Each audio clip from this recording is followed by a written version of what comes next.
capitales, los delitos que sus titulares cometieron para lograr formar sus fantásticas fortunas.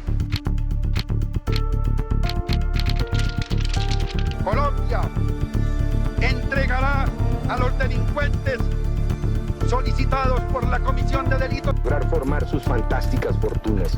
El ministro Rodrigo Lara fue trafficker Pablo Escobar, a major victory in the war on drugs. But Escobar also won something that he wanted. More than 100 people have been killed in a plane crash near the Colombian capital, Bogotá. The plane, an Avianca Airlines Boeing 727,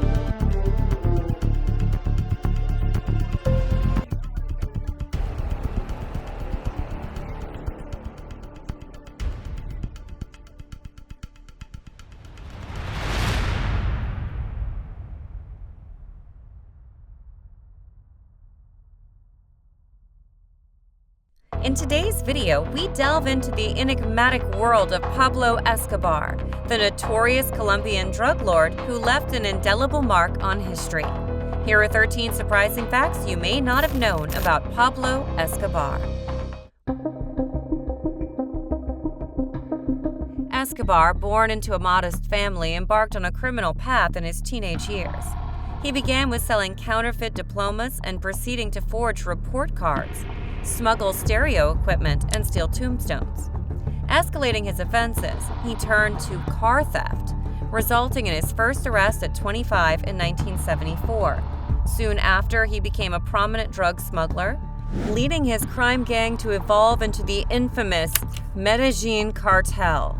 This cartel eventually monopolized the cocaine trade into the USA during the 1980s and 1990s, controlling a staggering 80% of the cocaine supply to the country at its peak.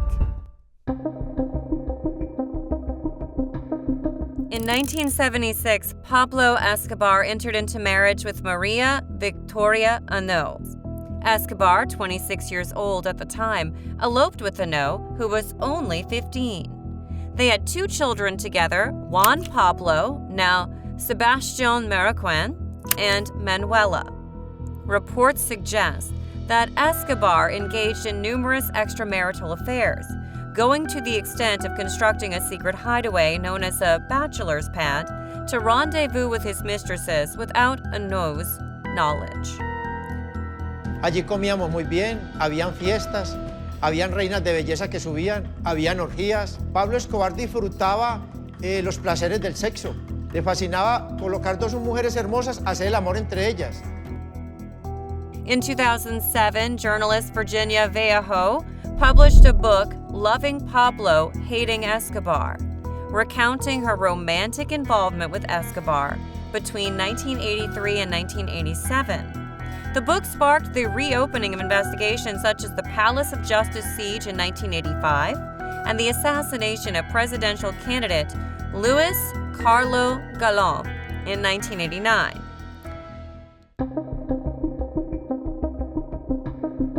Every 48 hours, his family was blindfolded and moved to one of 15 different hiding places scattered throughout Medellín.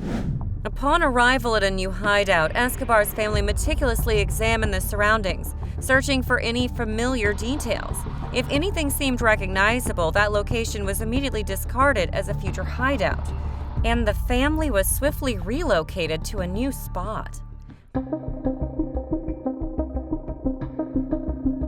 Pablo Escobar's criminal empire generated an astonishing $60 million per day, amounting to over $20 billion annually. This immense wealth made him the 7th richest person globally during the pinnacle of his career. By 1993, Escobar had amassed an estimated net worth of $30 billion, which equates to approximately $64 billion in today's value. Remarkably, he consistently appeared on Forbes' list of the world's richest individuals for 7 consecutive years, starting from 1987 until his demise in 1993. Forbes estimated his net worth at around $30 billion. When the article was published, Pablo's son contacted the magazine and laughed at them, saying they didn't even come close.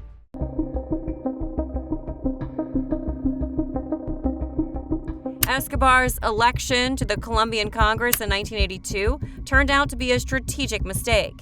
It exposed him to public examination and media investigations into his wealth's origin, which he couldn't justify. Consequently, the government forced him to resign due to his suspected criminal involvement. Seeking revenge for his expulsion, Escobar arranged the assassination of the justice minister who had exposed him. In response, the government ordered the arrest of Escobar's associates, igniting a violent conflict between the state and the cartel. The devastating outcome included around 4,000 fatalities, including 3 Colombian presidential candidates, an attorney general, approximately 200 judges, and 1,000 police officers. Despite his immense wealth, Pablo Escobar was a criminal whose riches were built on heinous crimes and running the largest drug empire in the world. Under his rule, Colombia earned the infamous title of the murder capital of the world. In 1991, there were 25,100 violent deaths reported, and this number increased to 27,100 in 1992. Escobar employed a ruthless approach known as plato o plomo, which translates to silver or lead. This meant that individuals could either accept bribes or face the consequences of violence.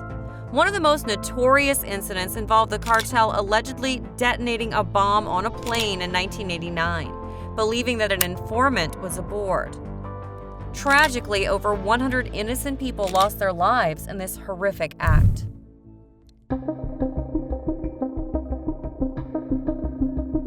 Hacienda Nápoles was Pablo Escobar's luxurious estate located in Puerto Triunfo, Colombia.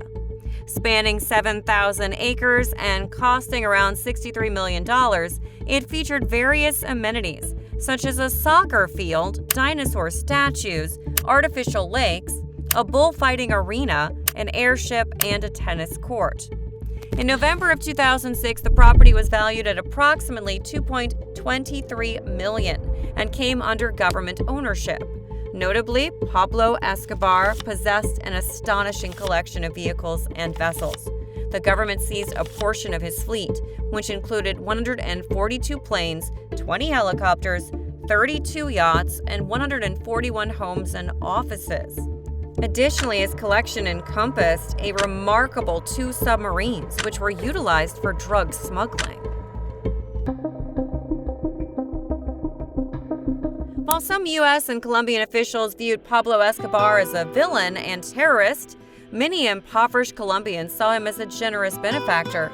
He invested in public infrastructure, including hospitals, stadiums, and housing for the poor.